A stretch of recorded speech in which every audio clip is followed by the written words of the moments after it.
I was born on Martin Luther King's birthday, so we share a birthday. So that's where my name comes from, Martina. January 15th, right? January 15th, yes. Uh-huh. So it was important for her to teach me about that. So I knew really early about Martin Luther King and what he stood for, even more than what school was teaching.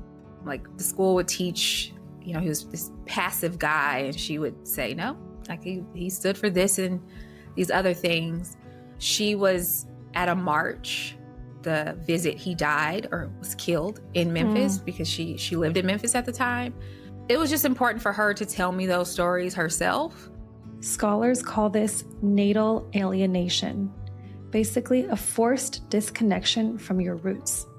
So today, many descendants rely on oral history, community memory, and DNA to rebuild pieces of a story that was interrupted generations ago. Ooh, that's a tough one. My grandmother, I think being from the South, she would tell me a lot of stories. I was probably too young to understand some of the stories she would tell me.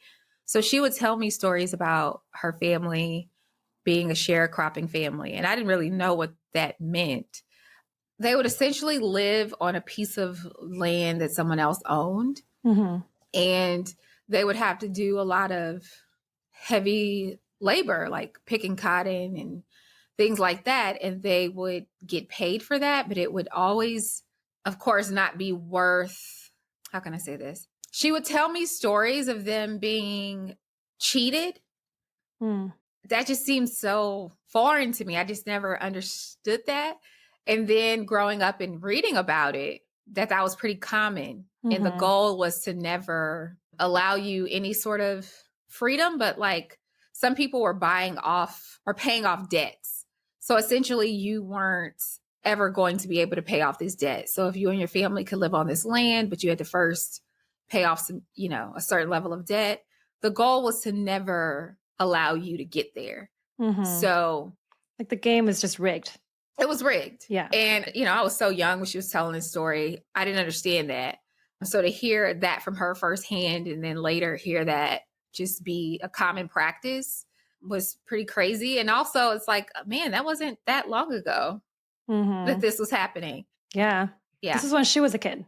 Yeah. Mm-hmm. So I think it just pushed her into home ownership and education and things like that. So it was important for my grandmother to own a home.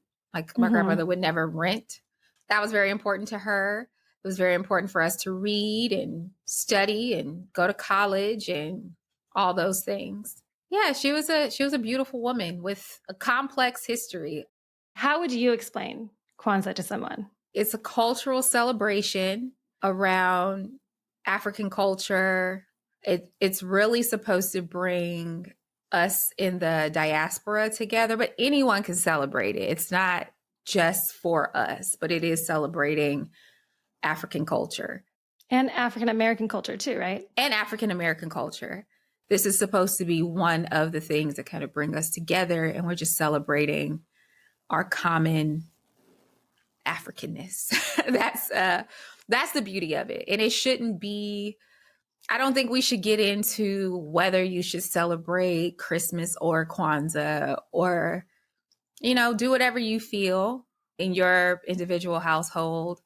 But I do think it's one thing that brings us together, and it doesn't have anything to do with religion, how much money you have. If you want to buy gifts, sure. If you want to make them, that's ideal. But it should just be a simple celebration to bring us all together. There's 7 principles for the 7 days.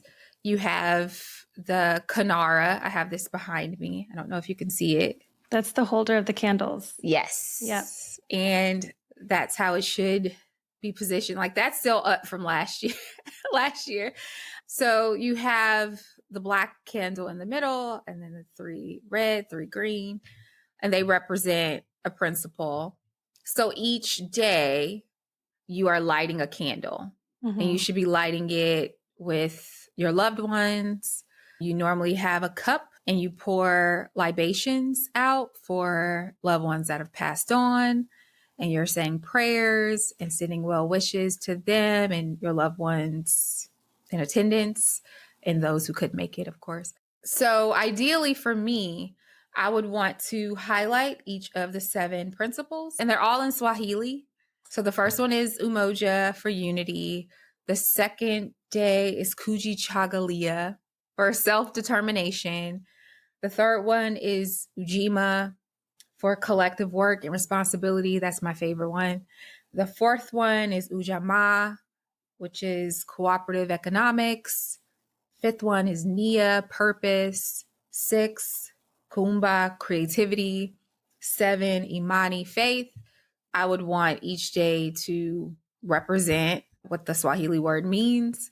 And it doesn't have to take all day. We just spend some time coming together, reflecting on what that means, lighting the candle, saying a prayer.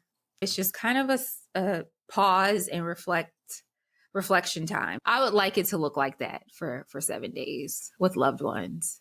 So one idea I had, because it's a lot to get people together for 7 days, I thought about doing, I'll come up with a better name, but like Kwanzaa in a box.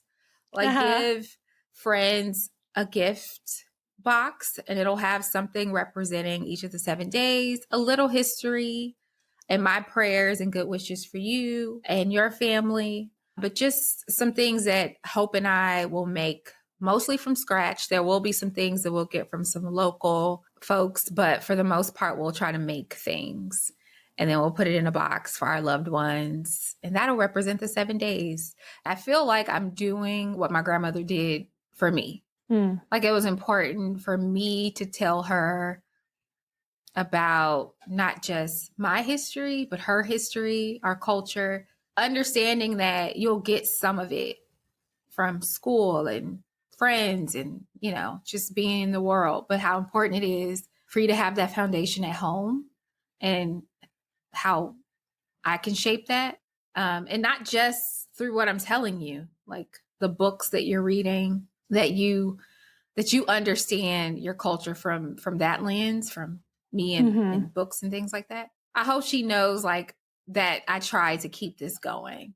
Like there's a lot of noise out there. And honestly, there's a lot trying to teach you some negative things about your culture and who you are. But your mom and relatives and, you know, we're working really hard to make sure we counter that. And I hope she sees that, she feels that, she knows that. And I hope that's something she does with her children and grandchildren. Yeah. Thanks for sharing that. That's beautiful. Thank you. Thank you. Yeah. Thank you for highlighting this topic. I think at first I'm like, would anyone want to know about this? And then as we talk through it, just understanding how, yeah, this is about Kwanzaa, but it's really about all of us connecting to our culture, to each other. So I hope everyone can celebrate. If it's not Kwanzaa, celebrate something important to you this season. Even if you don't have all the things, just take some time to celebrate your culture, your family, your community. Yeah.